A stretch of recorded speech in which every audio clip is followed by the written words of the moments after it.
What's up, guys? I'm going to go over collapsed arches, basically the pronation and the supination of the ankle. Um, so, or the guys, I'm going to go over the collapsed arch. The reason that we're going to go over this is we're going to get a good baseline in uh, static, a static environment and a dynamic environment from the bottom to the top of the athlete. So starting from the most important, which are the feet, and working up into the knees, working up into the hips, working up into the trunk, the thoracic, all the way up into the neck, and all, basically all the way up to the body. So this is going to give you some good insight to look for during personal training sessions. This is going to give you some insight to look for during classes. First, I'm going to show you a series of movements. I'll show you now. So you'll see as I walk out, I have the camera sitting nice and low, and we go into a regular stance. So the regular stance, what you want to look for here, you could even check this. I always check regular stances while I'm introducing the class or going over the workout of the day. I'll always take a glance at everyone's feet, and you'll realize that you do this, to yourself. Very, very, if you're aware of it, you do it to yourself. You'll do it to anybody that you, stand with inside the gym and outside the gym. This is basically what we look for here. It's an even weight distribution from the toes all the way into the heels, and you can see from the front that I've got a nice arch here. I'll say there's a space in between. There's a space in, I would say, mid-foot out, and it starts right before my heel, and it goes right to the base of my toes. So you can see it from the front here. It's not as you can't really see it as much on my left side as I'm standing. So this is the stance. You see a straight line from the knee all the way down to the middle toe, all the way down to the first and second toe here, right? Nice and straight stance. Now what I'm going to do is I'm going to go into pronation of the foot. This is basically a collapsed arch, just like that. So I'm trying to collapse my arches as much as possible. It is a little hard. However, you'll see this is a better example on my right foot. All my toes are on the ground, and that now that straight line coming down kind of jets off to the inside here, and same for that left ankle.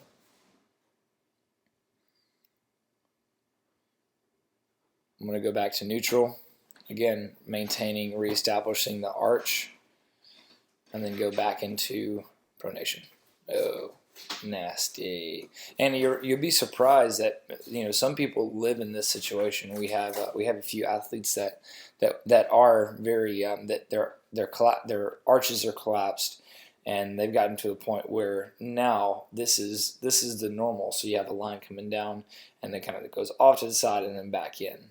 What this is going to do is now, instead of even weight distribution, now it's all inside the ankle. There's compensation up the leg, and mainly, there's more than 9 times out of 10 they'll have knee problems and think it's their knees, and it's really not. I'm going to go back to neutral here.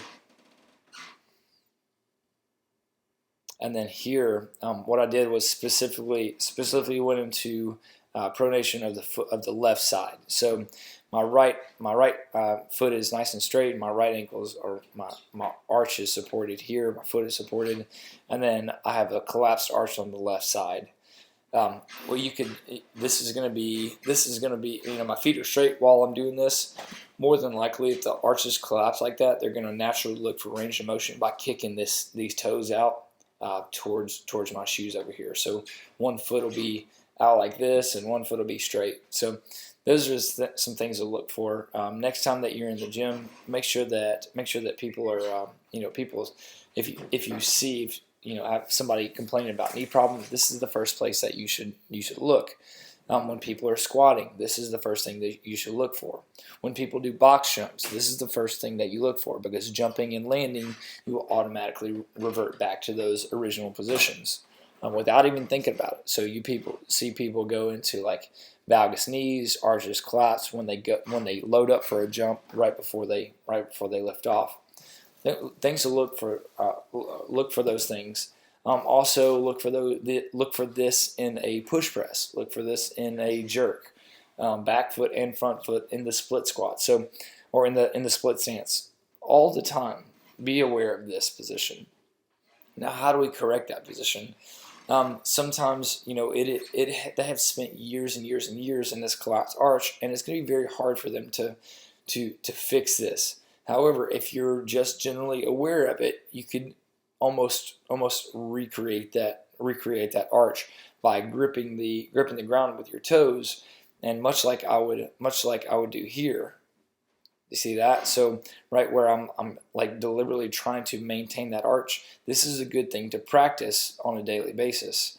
Watch when you squat. Don't squat as deep as if the arch collapses. Right? If that happens, you take the squat now from a parallel or below parallel squat to a quarter squat on a box or on a ball or something along those lines. Just maintaining the arch is the most important to keep everyone happy and healthy. Now you'll see this from the side. I took a shot from the side. We'll start with now this nice arch here. I've got a lot of space underneath the ground. If people have sweaty feet, this is a good practice too. I say sweaty feet. As you're cooling down from a workout, have everyone take their shoes off and stand in one place for about a minute. Once they move their feet, you can see now the outline of the foot. So if I moved my feet, if my feet were hot with socks on, of course, if my feet were hot, it would leave that signature footprint. Signature footprint, like say a footprint in the sand, because I had that arch here, and it's going to be kind of hard for me to fully collapse the arch because I'm intentionally pronating that foot. It's going to be hard for me to fully collapse that arch, but imagine this is like super flat, right? As I go down, I've got such a huge arch, dude. Okay, now so this is exactly where we're coming up next. I'm going to give you a few different angles. Now, as you can see, straight lines from the back of the knee all the way down. Straight lines from the back of the knee all the way down. And you could even see it in the Achilles here, right? So straight up and down. You'll see this as it goes into, oh, what? Now we have this greater than, less than thing going on. No good. You can see a little bulge here in the ankle. Back to neutral. A little bulge there in the ankle. Back to neutral. And again, right there. That's probably the best one that I did. Okay. So we're going to go now into the other foot. Again, I'm going to try to fully collapse that arch there. Boom. And just some more examples for you. Now this is where it gets good. I'm going to go into my squat stance now. Instead of a neutral stance, I'm going to go shoulder width apart. Now on the squat stance, I'm going to maintain that arch as I squat down. Boom. So as I'm squatting, notice that I'm maintaining the arch. My knees are pointed out over the toes. I've got pretty decent ankle range of motion here, and here. As I come down to the bottom and back up. Now, what I'm going to do is, if your athlete is lacking this ankle range of motion, what's going to happen is you're going to go into that nasty pronated ankle. Now, their chances are 9 times out of 10 they're not going to be able to keep their knees out over their toes. So if you're always cueing an athlete, hey, knees out, knees out, knees out, knees out, why can't you keep your knees out over your toes? It could be because of this. Ow. No good. So as you can see, this one's a little farther. This one's a little better than this one. There's still a little bit of an arch, but still a very bad situation. Notice my knees are coming together at the bottom of the squat. Knees are pointed out towards you and not out towards the feet. and back up. Good, maintain arch, and then a bad one. Ugh, no good.